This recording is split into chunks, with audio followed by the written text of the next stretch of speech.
Hey Stash Busters, welcome to Yarn Yak, where we talk about yarn and fiber crafts. I'm Carla. And I'm Timmer, and we are coming to you from our local yarn store in Baldwin, Wisconsin, called The Stash. So, tonight, tonight, we are diving into yarn. Is it ever too old? And how are you supposed to store it? But first, we're going to talk about what we've been doing this week, what is hot off the hook. I have something here that I've been working on just since yesterday. It's a really quick thing, and Carla has something to show us. So without further ado, what have you been doing this week, Carla? I have a whip. A lost UFO, yes. Cue the sound effects. So I have these squares. I have 6 of them. What are those, like 20 by 20 squares? Oh, yeah, I never measured them. Oh, we'll find out but right they're, now. Handy dandy tape measure. Keep it on the table. You were 18 by 18. Yes, ma'am. Yep. That's a good size. So the center is essentially just a granny square, but I did instead of double stitches, I did triples. Okay. I don't know why, because like I say, this is a couple years old. Do something different. Exactly. Maybe you wanted to make like inches with each round instead of half inch. Exactly. Exactly. So then I took some Premier Basics, and matched it to my like this UFO yarn that you just had in your stash. Yes, and exactly. It looks like it matched up. Really nice. It matches like it was made for it. I love the color, almost like the color of the dyes were the same. Exactly, because whatever yarn this was, I overbought. I had actually made Pearly, my girl, a poncho out of it. Sure. And so the rest of it's going to be in a throw. So you're just burning up the stash, like the scrap of the rest of it. Yes. Cool. Yes. And the basics worsted is like super. Yeah. It looks like everything is lining up right. Like it's the same weight. And everything. It is. It's worked out amazingly. And I like how you have this open square in the inside, but then this nice solid tight border around the outside, because it gives it like I don't know, it almost like it's a window pane or something. Yeah. And that's really cool or too. Or a frame. Yeah. And then we all love the cluster stitch when we want something to be quick. Oh yes. Because choo, you just whip them right out. Whip them right out. So that's so you're gonna put it together with some smaller squares. Is that I think so. Yeah. Some smaller solids. Yep. Because if I just do 2. Yeah, it's not going to be very wide. Even with a joining round, it's not. Yeah, it's not going to be super wide. So I thought I'd make just some solid color, smaller squares, and put along the side. You know what would be cool is if your solid color squares were solid squares. Yes. Like maybe the ones that start with the circle, but then they go out and they're solid. Yep. And you could do different colors of those and just stack them. Yes, absolutely. That'd be cool. Yeah, just to give it a little bit more. A little bit different. Is this a camper blanket? Yeah, maybe. Or a living room blanket. We don't know yet. It comes down to what my husband and daughter want. If they want it as a living room blanket, then that's what it'll be. If they don't like especially fall in love with it. Yeah, if they say no, then it'll go to the camper. Sure. Yes. Yep. Yeah. I love how Carla makes camper blankets. So she makes blankets that can get leaves on them and pine needles and smell like campfire smoke and stuff, and it's no big deal. And then she has other ones that are more special to her or her family that stay in her house, and they're not for going to the fire, and they're not for going for the camper. By golly, I'll tell you what, if they go out the door, they're in trouble. They're in trouble. Yes, they're in trouble. I love it. Well, so I've been working on, I wanted to make a sample for the shop using the Premier Basic chenille, something that wasn't amigurumi. Because we have lots of amigurumi stuff, and we show a lot of amigurumi stuff. Anyway, I saw this bobble pillow, I can't remember, at Walmart or something, and I looked at it and I was like, $19.99, huh? I can make that. Have you ever done that? No. I can make that. Absolutely. $99 worth of craft supplies or something like that. Yes. I think it's the joke to make something that costs $6 because you can make it. So yeah. Well, anyway, this isn't $99. It's only $9. This is $9, and it's I've got maybe 2 hours total in on it. So I've got the front done, and it's a giant bobble stitch. When you do it with the chenille, it gets really poofy really fast. I'm using an M hook for it. I think the pattern called for an L, but I went up one because to me the L just seemed really tight with the chenille. This kind of yarn is not my super favorite because I always feel like it's a little bit like you have to feel your next stitch. Yeah. It's harder to see. Yeah. But I was actually surprised when I got going on this because of the pattern, the simplicity of the stitches, that it really wasn't a thing. So I think it maybe more depends on what you're going to make with this kind of yarn. Right. So since this is straight and flat, so it's just, I mean, you literally are just, it's single crochets with these bobbles. And some of it could be the color too, because of darker color they would be harder to see. Yeah, Sure. But what I like about this and using that larger hook is that these are not hard. No, you could actually use a delay on and it would be nice. Yeah, they are. So it has some squish all by itself. And I got thinking, you know, this worked up so fast that I was like, man, I might make some bigger floor pillows out of this. Yeah. The pillow forms for gianter pillows are kind of expensive, and I'm trying to, I know there's lots of thrifty ways to accomplish those pillow forms, because in general pillow forms are expensive. But the thing I did notice after I started making this is that you wouldn't really have to use a pillow form, because it is, with the single crochet, it's dense enough. You could just stuff it. Yeah. You know. The other thing is that you could use pillows that you already have. Yep. And that I just don't have any giant pillows, you know. I know people say you can use rigs. There's all kinds of things when you want those heavier floor pillows. So, I mean, and then there are certain kinds of fill that you can buy in bigger bulk making something like that. But you know, I'll deal with that when I get that far. But so I got the front of this. This is just a small accent pillow size of it. The thing with this pattern is it's completely adjustable. The count is, it's a 1-to-1, so you literally just, oh, I shouldn't say it like that. So you literally can just, as long as you are keeping 2 stitches for the bobble, and you just count that out as, you know, 1, 2, 3, 4 in between, and then 1, 2, 3, 4 in between. So you count the bobble stitch as 2 stitches, and that's how the stitch math works out. It's really simple. So you just chain your width, and then go as tall as you want. So you could literally, I could make a pillow this big, you know, out of this, and you use the same pattern the same way, and it's no big. And then you just make the back with single crochet or half double. I'm doing it in half double to match your size, whatever size you picked. And sew it together. Just whip stitch it right together. So that's what I'm doing. If you visit our website, there is a link to where I got this pattern from on our Yarn Yak page of our website, if you're interested. It's simple, it's free, and it was really easy to follow. So that's what I've been doing today. I did finish a wrap earlier this week, but I don't want to get into it right now. It was kind of like, I was like, fine, I'm done with you. I'm done with you. Do you ever feel like that with a project where you're like, I am done with you? I am done. So anyway, so tonight, yes, this week on Yarn Yak, we are going to tackle your question about yarn aging, and is that a fact or a myth? And then storage do's and don'ts. So this is really interesting because I learned a thing or two about this too. I did too. I had a couple of things. So we had a giant WTF moment or two when we were doing this research. Yes. We were like, wait, what? So the answer to the question, does yarn get too old, is actually buried in the answer to the question, how should you store yarn? Right. Yarn does not technically get too old. It doesn't expire, but it is susceptible to improper storage, and that can change the quality and the color over a relatively short or a long period of time. So if yarn is perfectly stored, no matter the age of it, it will be in relatively the same condition as when it was new.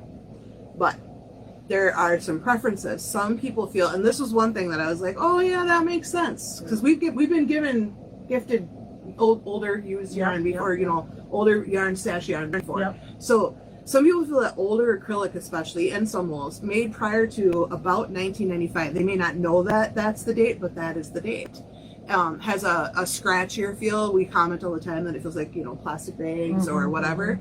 It doesn't make it unusable. It's just not really pleasant to touch. Some people even say it feels gummy. It doesn't slide on their hook or their needles right. So that is due mostly to significant advances in the processes that are used to manufacture and dye yarns now, because there is something called, and you've probably heard me talk about it, the Ecotech certification that textiles want to achieve. And that has made some chemicals and some processes in textile manufacturing almost obsolete, because if you want that certification, you can't use that. So if you're wondering if the yarn is too old, and you don't like how it feels, it is probably just because it is older than from 1995. I have actually had my hands on some yarn from like the 50s and 60s that has like old Ben Franklin labels on it for like a nickel or 10 cents or whatever, and it definitely feels different. Right. Definitely. So anyway, we will, since the answer to that question, does yarn get too old, is really more about storage do's and don'ts, and that is where our WTF moments were. We're going to move on to that. So my biggest WTF moment was that cotton can mold in as little as 6 hours. And I think Carla's big WTF moment was that, you want to tell them? Yeah, that yarn can hold up to 30% of its weight in moisture, and you won't even feel it. It doesn't feel wet. Without feeling wet. Is that crazy? That's insane. So you're touching it and it feels fine, but it could have 30% of its weight in moisture contained inside it. And then if you store it improperly, boom. You have a mess. Yeah. So we were like, okay, well, that's huge. So we decided to find out for sure, as much as we can find out for sure, what is the proper storage methods for yarn, because there is a boatload of information. Every single yarn person who has a blog or a pulpit to speak from has some kind of post or whatever about this. So we decided to go skip all over that and go right to hopefully a little bit more educated source. And we talked to the editors of Crochet World magazine, and we looked at their information, where they got their information from, and we were like, this is pretty legit. So we're gonna bust some fact fiction myths for you guys and tell you how to store your yarn. So anyway, how you do it. First of all, the basic obvious stuff. Right. Store your yarn in a dry area of your home, out of direct sunlight. You know, it's not like a vampire or something where it's gonna be like and die immediately or anything like that. But the sun can damage the fibers and definitely discolor the yarn. Right. So if it sits for and it doesn't take very long in really hot direct sunlight. Yeah. Different finishes, different hand dyes, different chemical finishes change faster than others. So that's just kind of a thing. You know, you don't want it sitting in the sun. That's the first thing. So do not store your yarn in plastic bags, in basements, or any other area that gets damp. You want to keep it in an environment where not just the temperature, but the humidity is relatively stable. And how many of us are guilty of storing things in plastic? I mean, plastic bags are not your friend when it comes to your yarn. If you need to keep it in a plastic bag for a shorter amount of time, that's fine. I mean, it's shipped in a plastic bag. There is air holes in those plastic bags. They usually have a couple holes punched in it, but it is shipped in plastic bags, so that's fine. But don't store it. Don't keep it in plastic bags in a closet, and 40 years later, take it out of your grandma's house and bring it to your next door neighbor who you saw knit once. Right. And say, you want this great free yarn? Because it's not great yarn anymore, probably. Yeah. Crazy. Moisture retention is an amazing thing with yarn. That was one of our big whoa, what? 30%. Just remember that. 30% of its weight it can hold.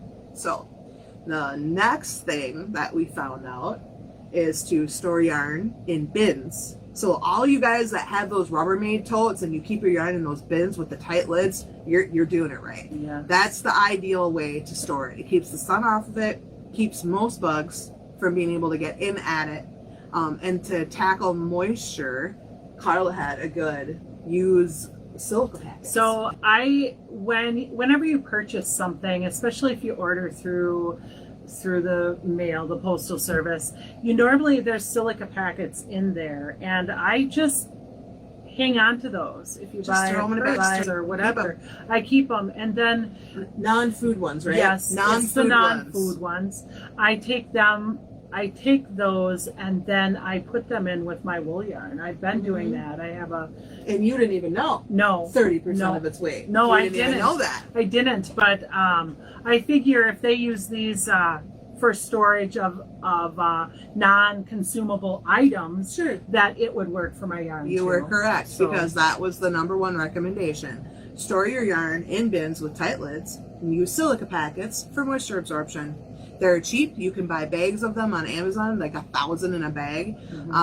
And that is absolutely the easiest way to make sure that your yarn does not get moldy gross, especially your natural fibers like cotton, especially those. So that's the first big tip. Do not, here's one that made me go, ugh, I didn't even think of this. Do not store your yarn in woven containers like baskets or, fabric-y type containers on the floor for any kind of extended period of time, especially in warmer months, because carpet beetles, which you really can't see very well. They tend to stay down in the fibers of your carpets or cracks in your floor. They love yarn like we love chocolate and coffee. They love yarn. They love it. And they'll go deep into the inside of your yarn and start chewing on it. So you'll be working on something and be like, what just happened to this? What is this mess? Yeah, carpet beetles. It's fine if you want to keep your yarn in a basket next to your chair for a few days or something because you're working on a project, but just don't store it that way. Don't leave it there for leave it there forever. And also, if you use open shelving, that was another one, because I did that in my old house. I used my yarn to decorate my house. Turns out I was doing all the things wrong. You need to protect your open shelving, open to pet hair and dust and dander, pests, bugs, moths, all that stuff. If you're going to use open shelving, you should try to use a contained room or a closet that's kind of close to outside air most of the time, and that where the temperature is stable. And then make sure that you rotate your stash, move it around, look at it. Bugs don't generally like to be disturbed, so if you're moving the yarn around and handling it periodically, you're going to notice that you have an infestation. At least you might be able to halt it. Right. So there was that. And then there's some other remedies. You could use cedar chips or sachets, lavender sachets for wool storage that will protect it against moths. Some other bugs too, I think, don't like lavender sachets. I think there's actually quite a few that don't. And those are relatively inexpensive as well. Absolutely. And you can make them too if you are inclined. The upside is that everything smells really nice. Because mothballs smell. And it turns out you're not supposed to use mothballs with yarn or things made from yarn.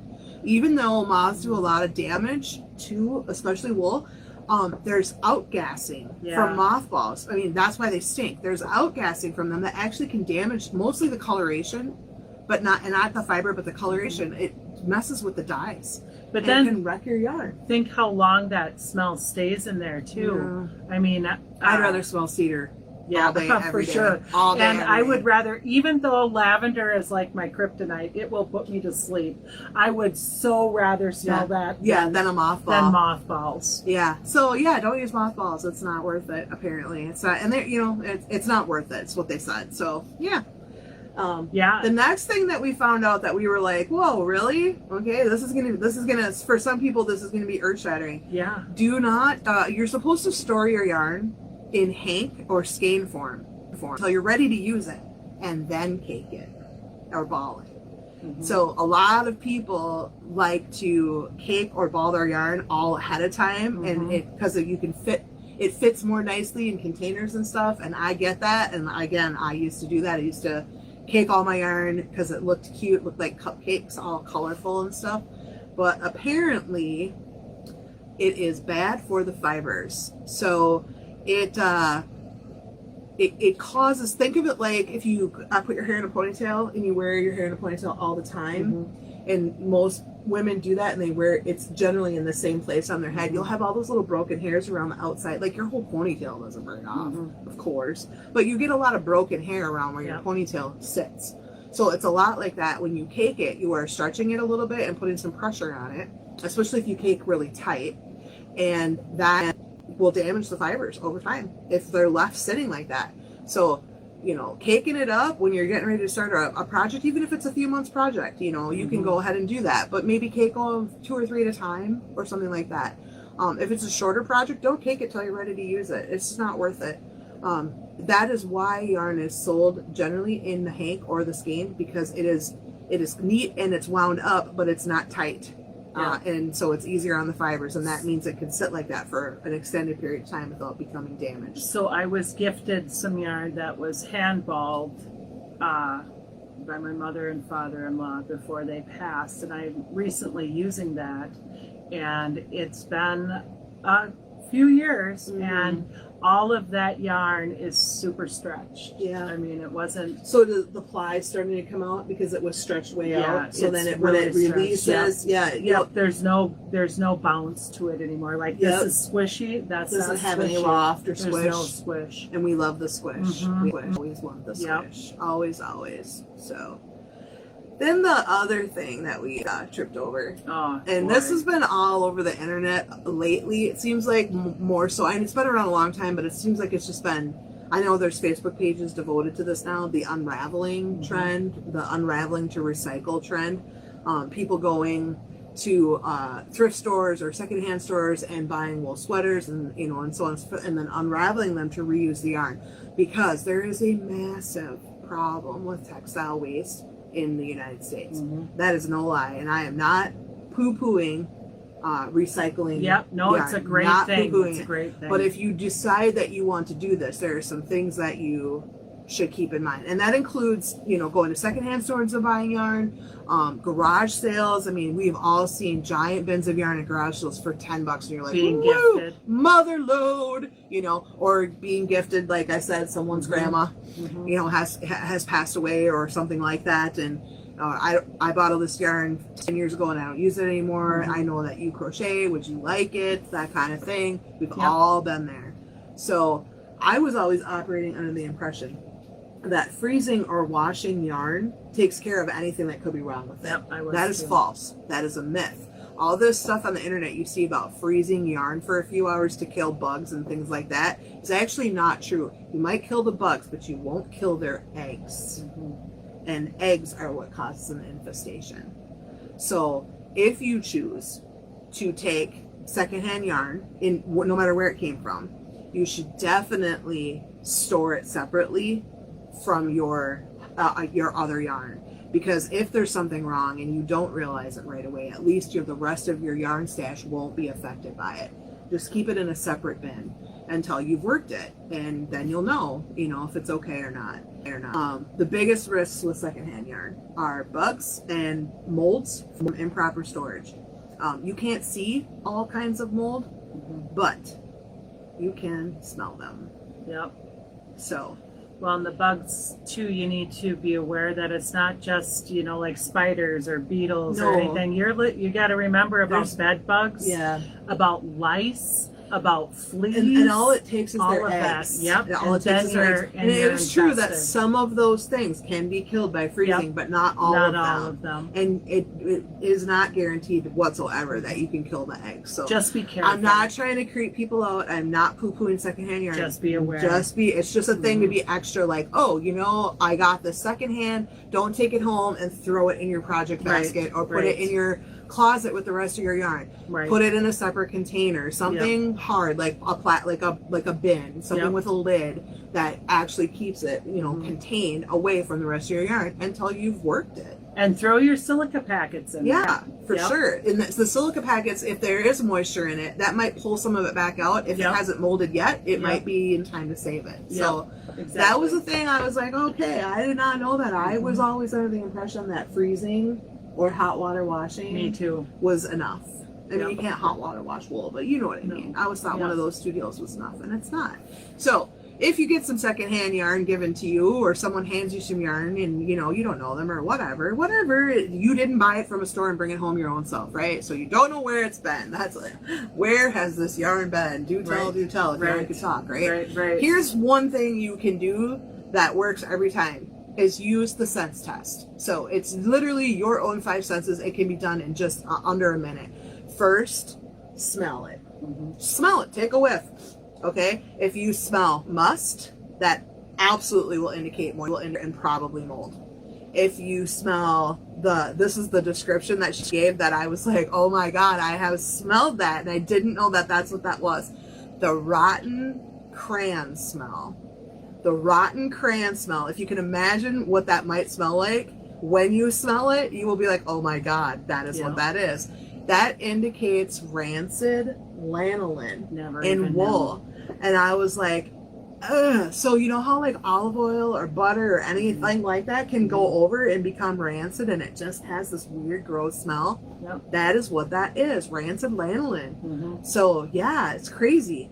And then the other one, and I'm not, please don't scream at me, I'm just saying what they said, okay? I'm just passing this on. Smoke odor, whether it's like fire or cigarette or cigar or whatever, that will almost never completely wash out.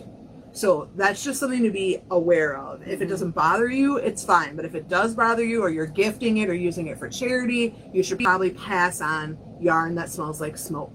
Because no matter what you do to it, you can mask that odor with detergents and all kinds of different sprays and stuff, but eventually that smell rises back up out of the fabric, especially when it's exposed to humidity. So there's that. You can also look at it.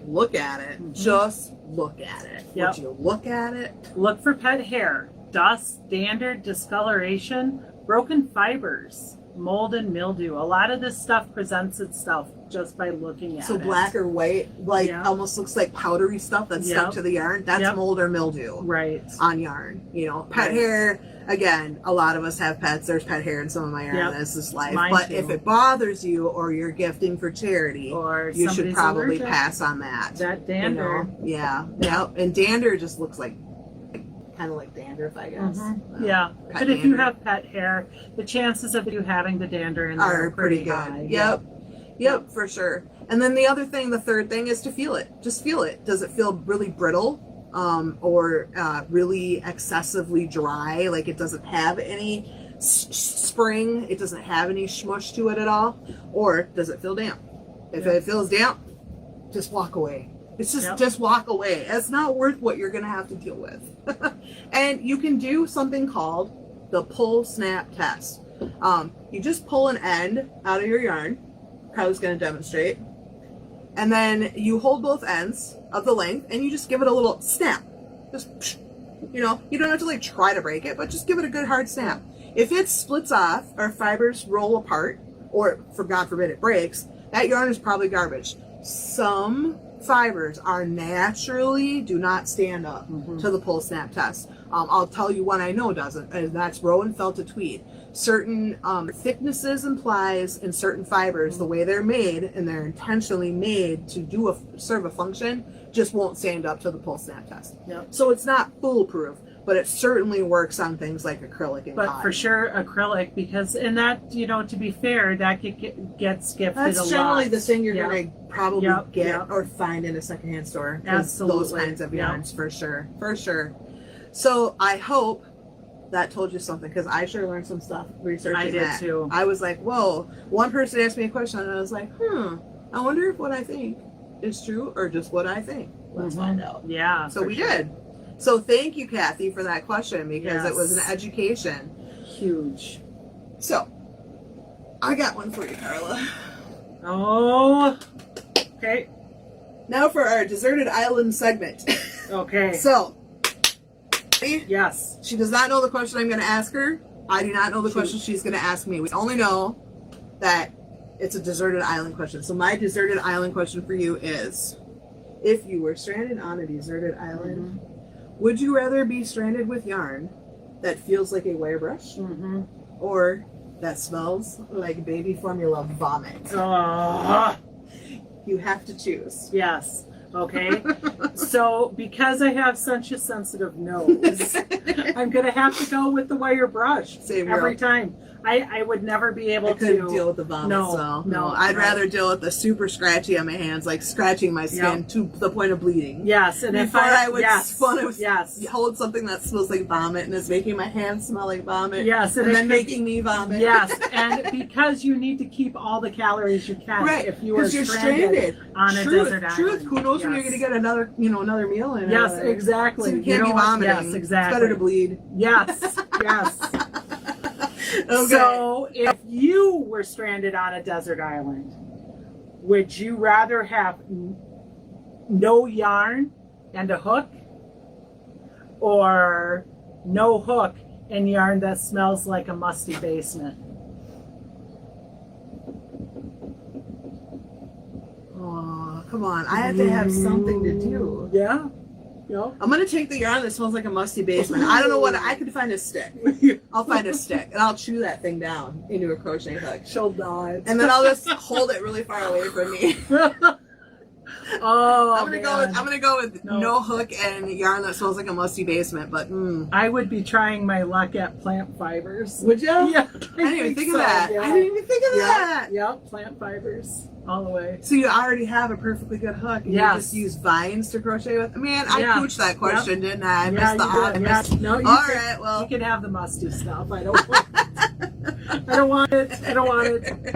Oh, right. Well, I hope that helps you navigate your yarn storage and yarn collecting issues and situations, and I hope that answered some questions for people. Feel free to, scour the internet if you'd like to look for more information on this subject. We scoured it pretty good. Don't forget to follow us on Facebook and Instagram, and subscribe to our YouTube channel. The Yarn Yak episodes will be uploaded to our YouTube channel weekly now. So, plus extras and tutorials from the stash. If you ring the bell on YouTube, you get notifications whenever we upload, so you'll always know when something new shows up. You can check out our website at www.shopthestashbusters.com and click on Yarn Yak up at the top of the page, and you can see any free patterns that we have available from stuff we're working on, links to where you can get yarn and so on and so forth, and information about our show. So, join us next week when we talk about working in the round. We're going to bring it around town. We've got some cool tips and tricks for you, especially if you've never done it before, and then some interesting things we've recently learned, even if you have done it before.